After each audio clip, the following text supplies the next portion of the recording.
For those of you that don't know me, my name is Samantha. I've been with Lifestyle since 2015. I started as a regular agent. I started in this industry doing commercial and doing investments, which is why I currently am a partner of one of the investment teams here in Lifestyle. Um, I used to be the West Gables manager in 2017 all the way to 2020. So I built that office. So some of you that may not know me or may not know about me or my history, that's basically where I started. Um, I was probably the only one that did commercial for the last couple years. Recently, I'm so glad that we've been able to acquire and join new agents that do like and know commercial or have an understanding of the terminology, which has always been my biggest battle here and helping the agents. So today, what I decided to do, I decided to do a commercial mastermind, but instead of me always being the one to give out all this information, I want you guys to come to me and ask me what you want more clarity on, how to help you explain something. Maybe you're working a current deal, maybe you have a current buyer, something to be able to give you guys more knowledge on helping and growing your business on the commercial side, at least for sure. So feel free to unmute yourselves and go and ask me questions, or I'm going to put up the little chat here on the side as well, because that's the goal. So you tell me first, and then I'm go ahead and elaborate about everything. Anybody have any questions? Anybody? No? No questions. I'm good. Huh? All Hello? good. I have a question. Okay. Who's speaking? Can you hear me? Yes. Introduce yourself for me, please. Hello? Yes, I can hear you. Okay, sorry, because I'm on the car thing. So I have an LOI that we've been negotiating for my clients, and the landlord or his broker is not being very flexible with the terms. They pretty much haven't accepted any of the terms that we've asked to change, inclusive of the renewal and the increase. They're wanting 10% increase. Well, they want to increase every year for 10 years, and then they want a 10% increase. So we've made changes back and forth, and they're still not willing to budge, even though we're going to be, or my client is willing to do a 10-year lease and probably investing, 2 to 3 million in build out. So obviously I have a lot of questions, but the main question is if they're not willing to budge on the LOI, because I've considered getting, just to see if they could give us a little bit more leverage from a lead, saying this to be going forward. But what would you advise? So when it comes to certain, in that particular case, so for starting, you have leverage in the fact that your client wants to lease a property for 10 years. So the landlord has a guarantee client for 10 years. So that's number starting of your leverage when you're negotiating that deal. Okay. The 10% increase is a little ridiculous. I will not say. However, I'm seeing create little things here and there. I recently rented a warehouse, and luckily my client only wanted it for a year, but they were going to be giving him an increase of 8%, which I think is ridiculous. For the most part, the average percent increment would be 5%. Lately, you may get like a 6, but 5% is a fair number for the nowadays. If you need the LOI is your game plan right now. That is what in residential they would call contract to lease, right? So the LOI, if you cannot come to terms within the LOI, it's better not to even like ask for a lease and try to get even more in depth, for the most part. the landlord is making it difficult for you guys. He may have another offer in place, which is another reason why he's, number one, putting an increment of 10%. Because reality is, if you have a client that wants to lease a property for 10 years and you're a landlord, that is a guaranteed income of 10 years. So to number one, he should definitely be more flexible in increments, because again, it's 10 years. It's not just a little 5-year lease or a little 3-year lease. You're there for 10 years. Is he negotiating the base rent? Is he reducing it by a lot? That's another reason why he could pretend. No, he's not at all reducing it. So he's making it difficult for you guys for there's something behind that detail. It could be the type of business your client has. Maybe he doesn't feel that they're secure enough. What type of business is it? Just if you don't mind me asking. Sorry, I had you on mute. It's a restaurant lounge and it's a celebrity client. The broker knows who the client is. At this point, my client is, a little bit upset, and the owner is in the medical field. So the original building was a medical office, and my client is like, oh, I'm gonna reach out to the owner, because they don't know them personally, but they live in the same neighborhood, whatever. So I was like, no, let's just try to work it out, because I don't want him to go to that broker's client. I don't want that. But at the same time, I feel like the broker is just being extremely difficult no matter what, and not necessarily going off what the landlord wants. I think it's just him of what he's wanting to see happen in the deal. Because, as I said, my client is like, okay, on the renewal period, because basically they said, you will give you a 5-year renewal period after the 10 years, but the landlord can cancel at any time. So we're like, okay, that's not, feasible. What would they want to cancel for? And another attorney told me, oh, if they're gonna put that in there for cancellation, then they need to say that the landlord will pay X amount for you to relocate. Because remember, we're doing a whole restaurant build out, which is not going to be like a little bodega. It's going to be a whole, they're getting interior designers, architects, like top people to build it out. Not a sexy fish, but almost to that level, right? So why would now we just say, okay, we're going to renew, and then at any point you can cancel us? So, there's a lot of terms, obviously it's just one phone call, we're here, but I just wanted to kind of make sure that, I'm advising my client the right way, because we've been, as I said, at this for a couple months, and they're being very difficult. So a couple months? Yeah, so because they said that they had other offers on the table, and then we're like, okay, we moved on, we were looking at other things, and then they came back like, okay, we're willing to negotiate. But they weren't really willing to negotiate, because they basically sent us the same that I put in an LOI. They sent back the same exact terms from the beginning that they wanted. They're not flexible on any of the terms. The only thing that they were flexible on is giving us like maybe 2 extra months of free rent. That was it. And how many months of free rent are you asking for? We're getting 10 months of free rent. 10 months. So yeah, but still, there should be some type of, is this a new venture? Does your client already have a restaurant in another state maybe, or elsewhere? They don't have restaurants, but they have several other businesses. So, they're an international celebrity, meaning they have, once the business is up and running, they're basically it's a restaurant lounge, but they're also kind of setting it up like a museum in a way, to highlight some of the the things that their whole family has done. So they're trying to do it as a long-term play. So, and they were like, okay, could we lease to own? They're looking at other options, because they had it for sale, but the was significantly $7 million for sale. So anyway, that's the story. Well, they have it for sale too. So I'm in the car.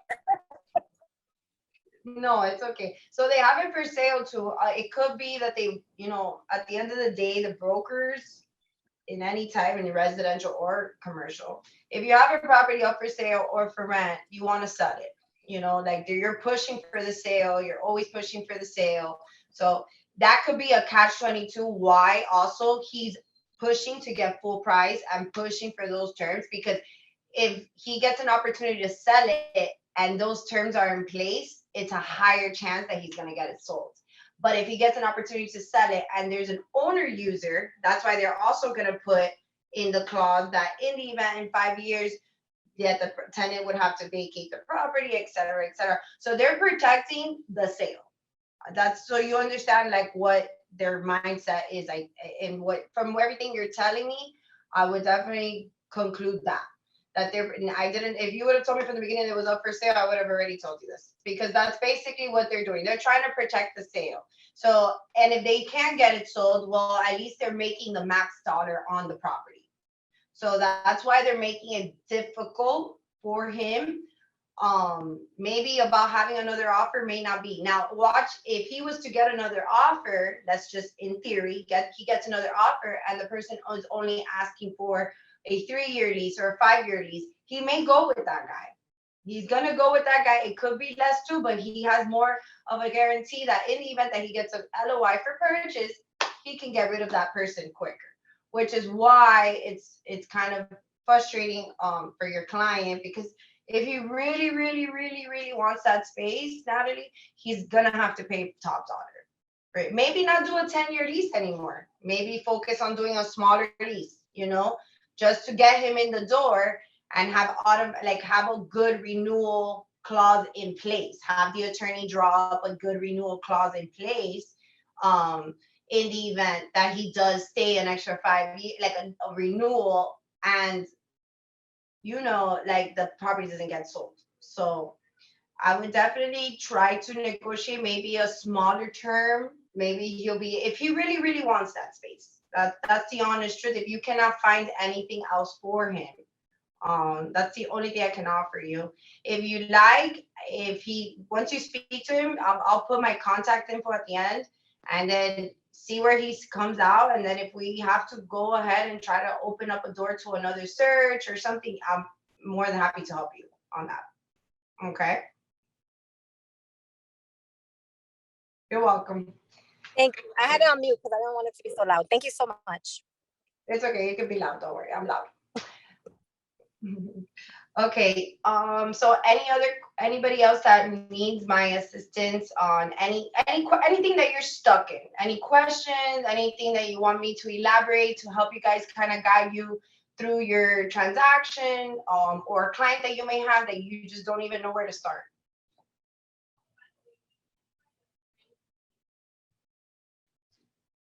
But don't be shy. I promise. I don't bite.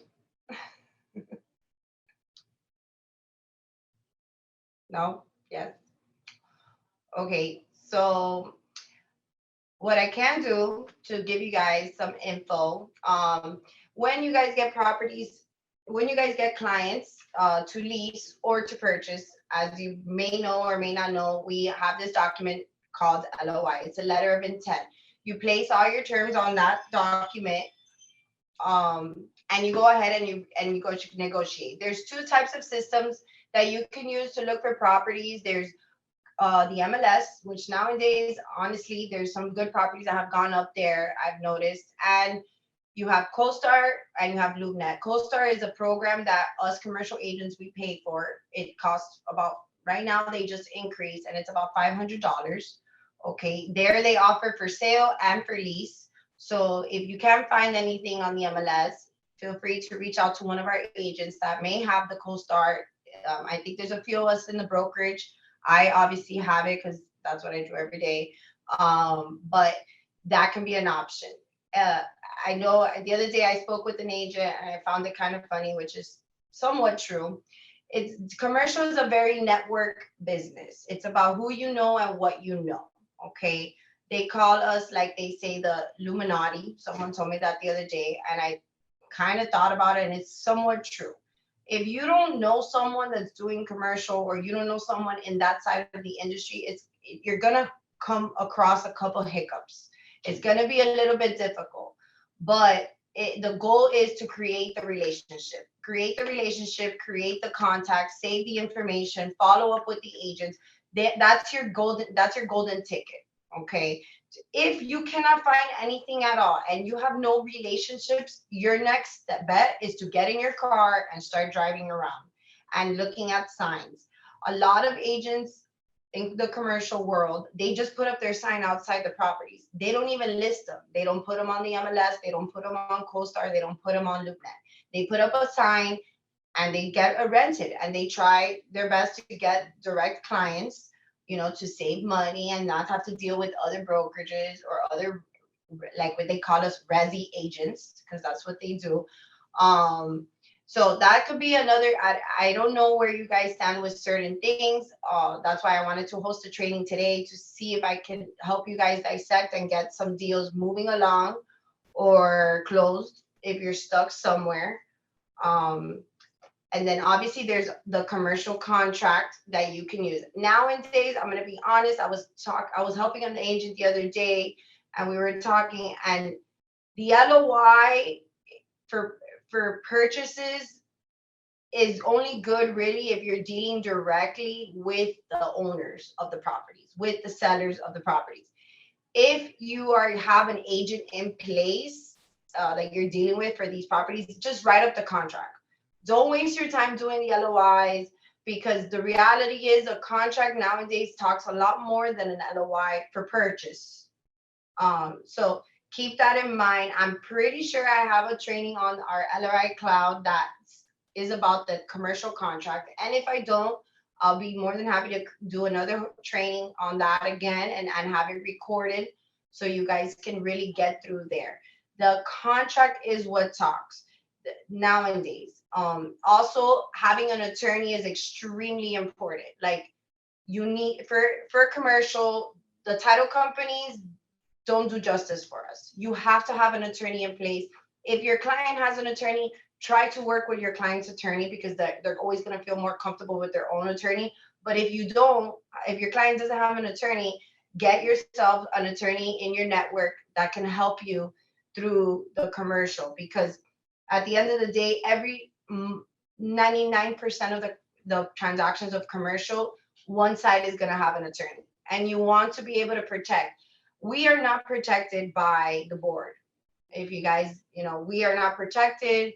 You can go show a commercial property, and if you show it, there's no procuring cause. We don't have any of that fund protection, I guess you want to call it. So with that being said, not having any type of procuring cause protection, it's important that you guys get a buyer's registration document signed by your client, a commission agreement signed by your seller or your buyer, because in commercial, the buyer can also pay for the commission. It's not only the seller.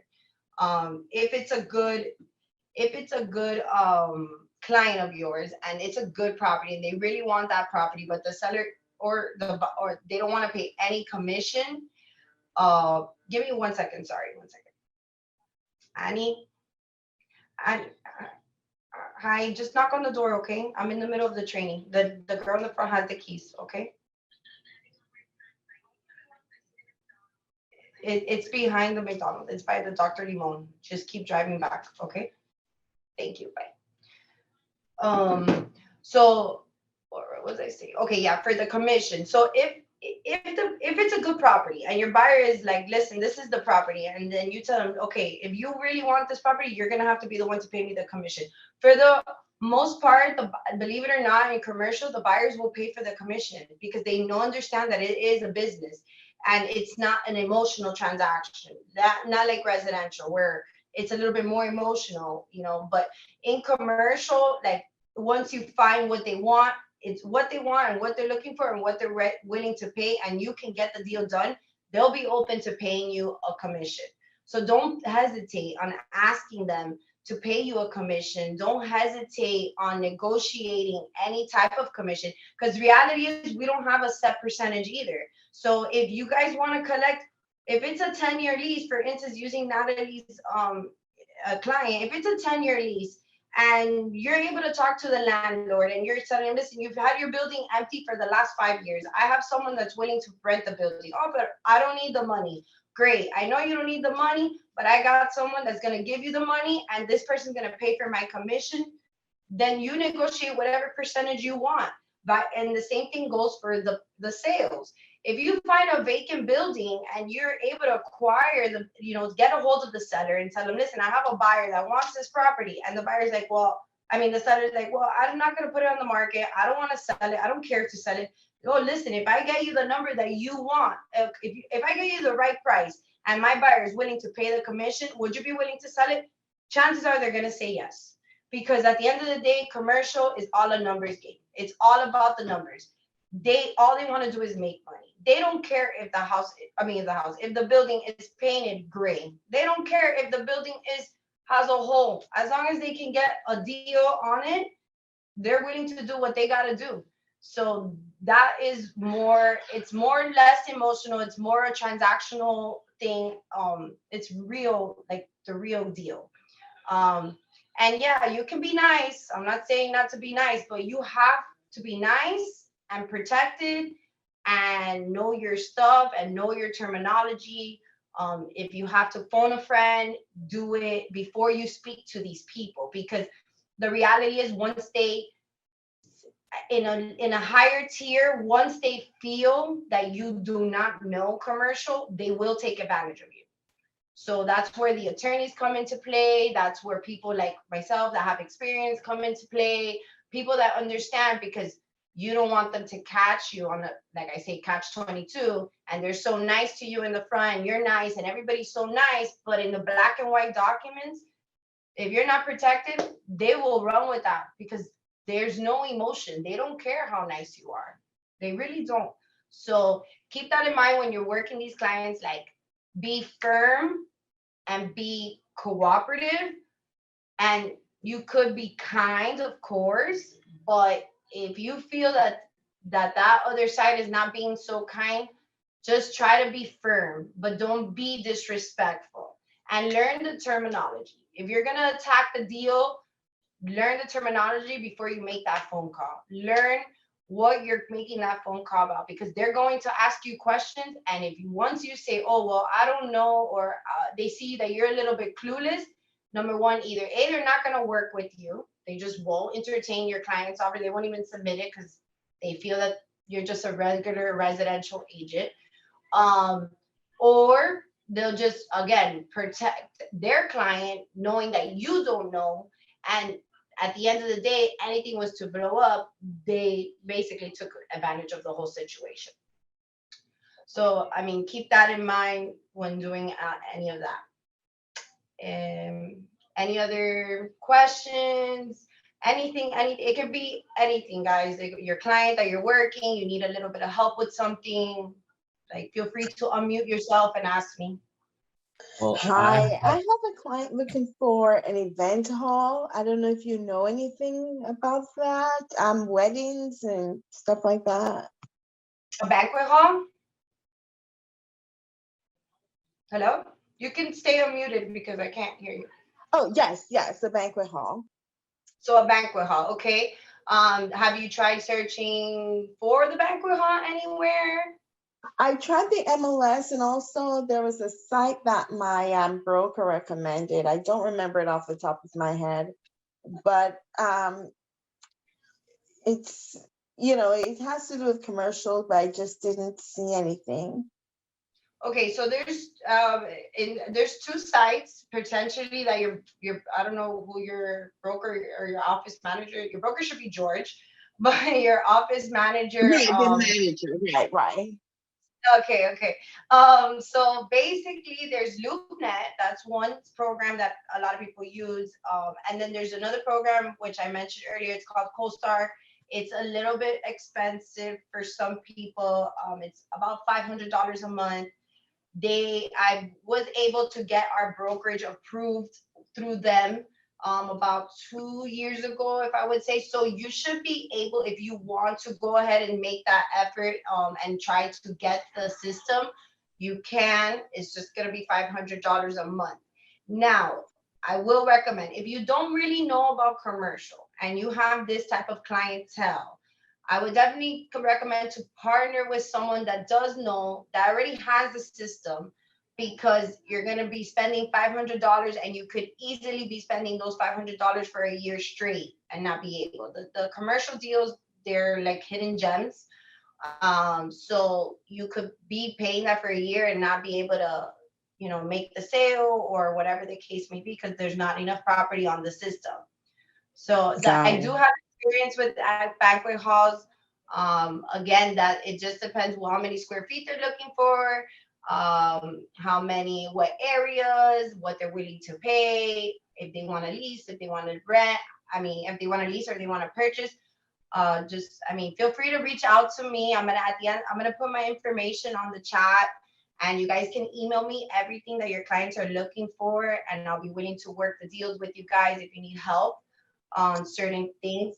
But if you want to try for yourself at first, by all means, I would recommend definitely try jumping on LoopNet, making the phone calls if you want to, and the MLS, which are both offered to you access for free. And if you can't get through there, I do pay for CoStar. Obviously, I do this every day, so I can see if there's something on the other side that you may not have access to, or anybody in my network too. Anybody in my network could potentially have something that you guys are looking for. Like I said earlier, and I'm gonna just the agent told me this, and I thought it was so funny. She calls us the Illuminati because everything is all off market. Everything is about who you know and what you know. So anything that you're looking for and you just can't find it, feel free to reach out to me or anybody that does commercial in our brokerage, and I'm sure we can get our hands on something off market, for you. The main important things when you're asking people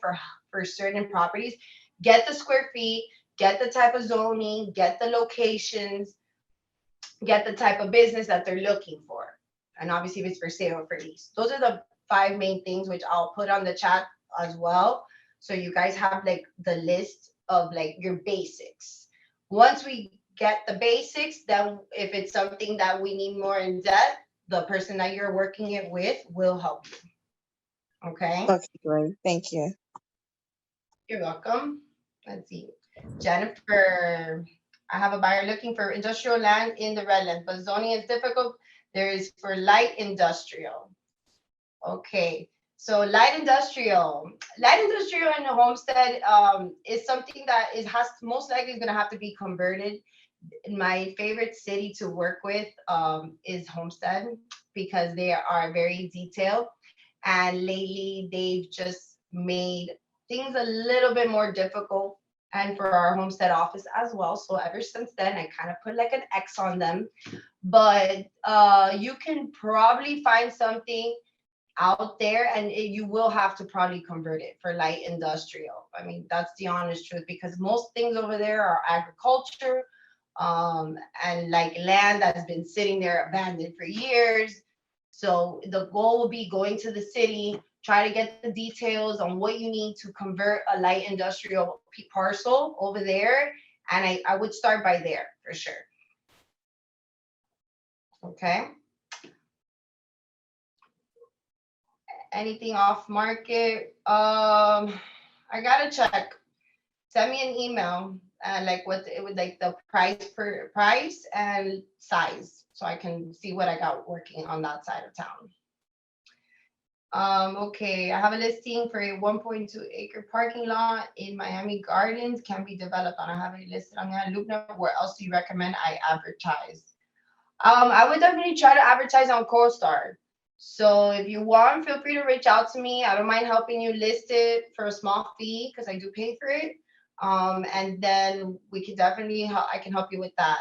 That's a good. I would love to look at that property as well. That 1.2 acres for a parking lot. I want to see that. I may have someone interested in something like that. Okay, we should have a chat to post off-market commercial. Yes, I will talk to George about that and let you know. I'm on Zoom. Oh. Okay, Crexy is also great to post up for. Yes, Crexy too. Crexy, but they're a little bit off. Sometimes they're not like active. It's something that a lot of times the properties are already sold, or properties are just, it's just not up to date fully. But yeah, Crexi is good too. That's a new little system that's been up and running. And then contacting the off market in that area. So if you have a buyer looking for a certain area, like in Doral, drive around that area and use Crexi and use Remind and use certain systems to contact the owners directly. And just be straight up. Like I told you guys, just be straight up. Be like, listen, I have someone interested in purchasing. I have someone interested in buying, leasing. Are you open to doing this at the right number? Again, it's all a numbers game on this side of the industry. It's all a numbers game. Okay, any other questions? Anything you guys need help with? It's a mastermind. So I'm just trying to get everyone's thoughts, and so I can move forward in the year. I'm definitely gonna do a commercial contract training next month, so we can put it on the IDRI cloud if it's not there already. Because like I said, you guys want to make deals happen in these days, you need to learn how to do the contract. Just do the contract. Forget the LOIs when they're purchasing. Just go straight to the contracts. And proof of funds and financing for commercial in a little bit, so you understand what the financing, the way the financing works for commercial, you have to have the property first for the buyer to be able to get some type of pre-approval. They have to have something to work with. So even if it's not a property that you have a completely locked in, but the buyer's like, this is the perfect property, take that opportunity and reach out to the lenders and get the pre-approval using that property. Because then once you get one, you can know where your next steps for the others. Like once you get the approval, you can see what they need to do, if they're even going to qualify. Some people look for $4 million properties, and they may have the money for the down payment, but their credentials of their business is not strong enough. So the banks won't lend them the money. So if they're a new venture, what's the risk of their business?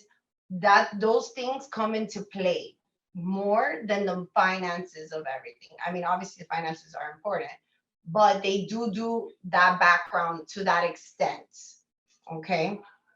And then financing for a commercial property as well.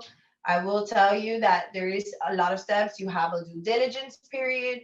Your due diligence should always be 15 to 30 days, 15 to minimum 15 days, depending what you're putting a contract on. 30 days is very common.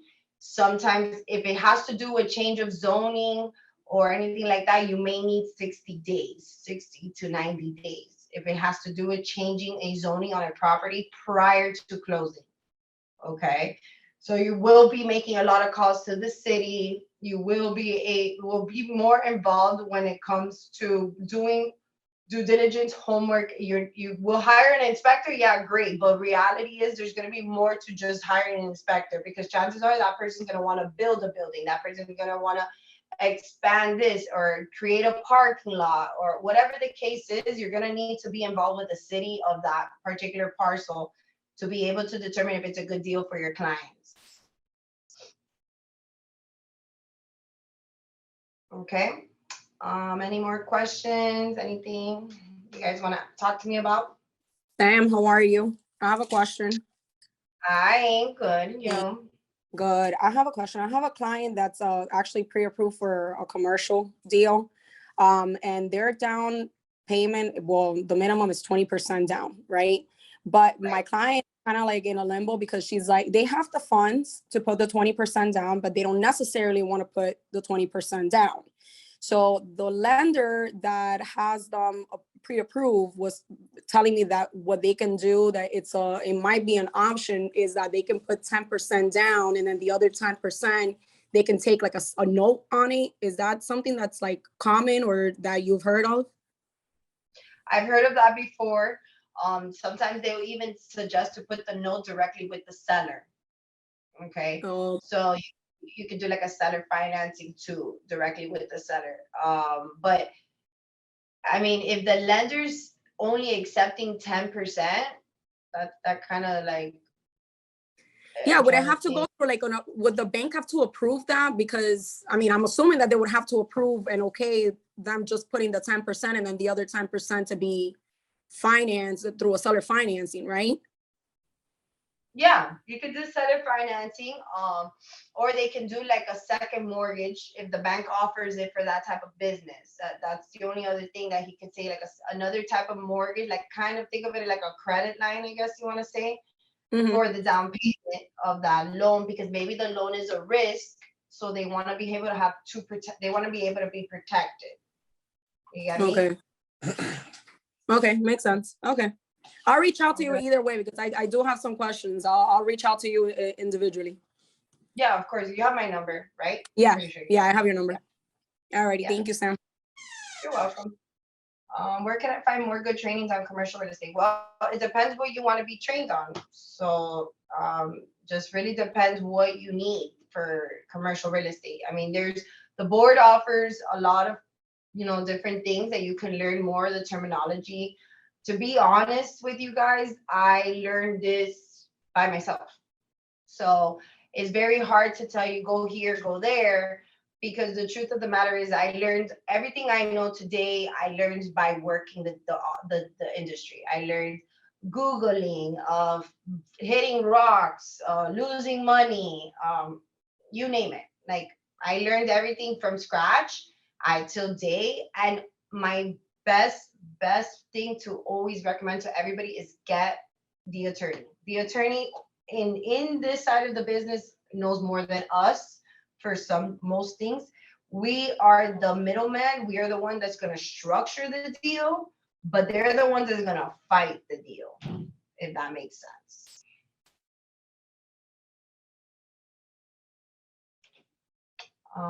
Okay. Any more questions?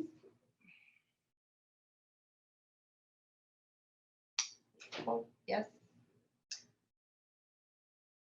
Okay, so I'm gonna put my information here. Okay, so you guys will be able to reach out to me. If you get a lead or anything and you're stuck, just feel free to reach out to me directly. You can call me, you can text me. If I don't answer, just text me again.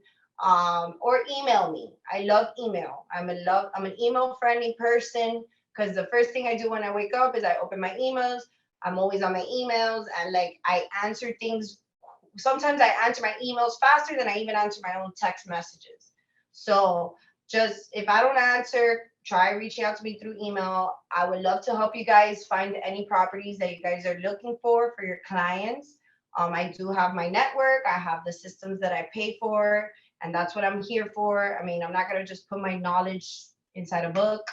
I would like to use it more and more every day. So I'm going to give you guys my email. I'm going to give you guys my phone numbers, and just feel free to reach out to me. And that's pretty much it. Okay. Well, thank you all for your time, and I hope I can help you guys soon in the future.